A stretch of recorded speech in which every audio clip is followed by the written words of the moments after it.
Hello, and how are you? I was just outside all morning in my garden, and I've been dealing with some ivy and wild roses, and it just occurred to me that I'm falling behind on my videos. So I said I'd come in and do a video. So here I am. And today's character I'm going to talk about is Nial San Chandor. Candor is probably the number one character in the book. I mentioned last time there was a number two character, and he was deaf and blue, and the number three character maybe sage blue, but Nial San Chandor is certainly the number one character. Now I'm going to give you some background on him. He's an Irish guy, and he decides to leave Ireland when he was a late teenager because he kind of how do I put it? He kind of got on the wrong end of some old school Republicans, and he decided the safest place for him was not at home anymore.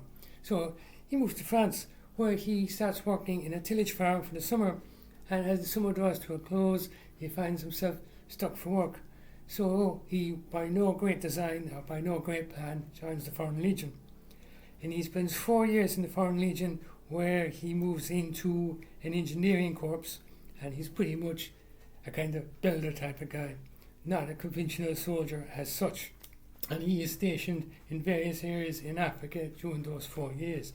And at the end of the 4-year term, he gets promoted up to vice lieutenant.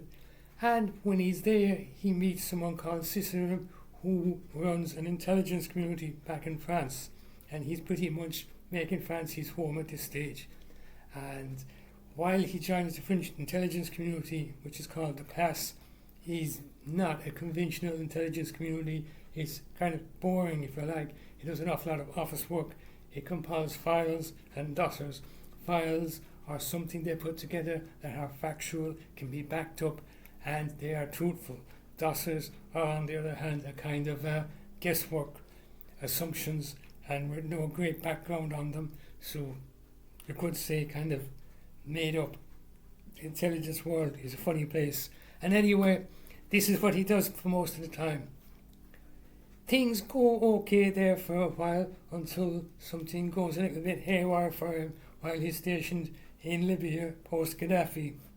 And he unwittingly gets involved in a field operation, and it works out all right, but not by any great design or not by any great plan. So you could say he's an accidental type of character. He's an accidental in the Foreign Legion, accidental intelligence agent, and he's on the field now, and he pulls off all the major operation without really intending to do so. It's not, it's not meant to be funny. It might sound a little bit funny, but it's not meant to be funny. It's actually meant to be kind of serious. So how that works out or not, I'm not sure, but hopefully it comes together all right in the book. I'll just take my glasses off here now. And anyway, after the operation in post-Gaddafi Libya, he goes back to France, and they put him up in an old disused building, a very old disused building that was in fact a textile factory back in the early 1900s, and he used his engineering skills to modify it and make it a habitable home for himself. He lays low there for about 1.5 years without having been called up to do any more work, because without him actually knowing it, but the class know it and Cicero knows it, he's a little bit ill-balanced on account of what happened in Libya. And that ill-balance actually comes into play later on in the book as well. Now I want to move along quickly here without going on and on and on and on. He's tasked to go out overseas again to do an operation, and he's given a very basic plan, which is called a haywire plan. And it's very basic because he's given 1 or 2 objectives, and he's told to make it up as he goes along. And if he has to do this, if you have to do that. And he kind of, goes into the accidental person mode again. But he does achieve the main part of the operation. And it goes on and on like that. And he comes out of that reasonably well.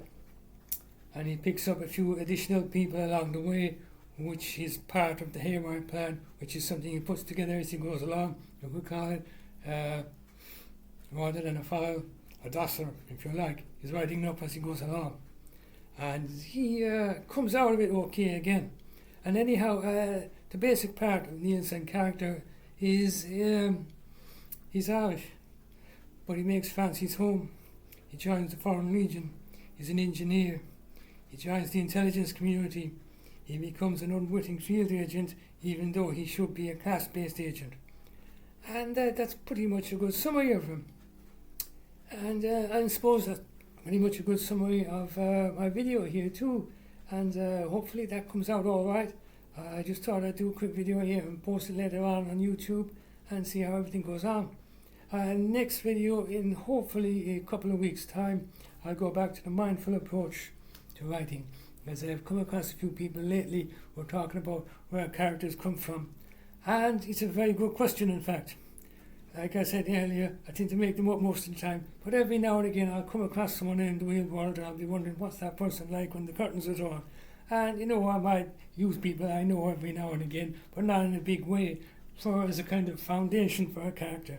But an awful lot of what I write is just plain made up in the top of my head. It just comes into my head and I write it out. Sometimes it's okay, sometimes it's not okay. Anyway, I'll do another video and all that later on in a couple of weeks' time. So that's it really. I've done my bit here and I'll go and say goodbye and bye.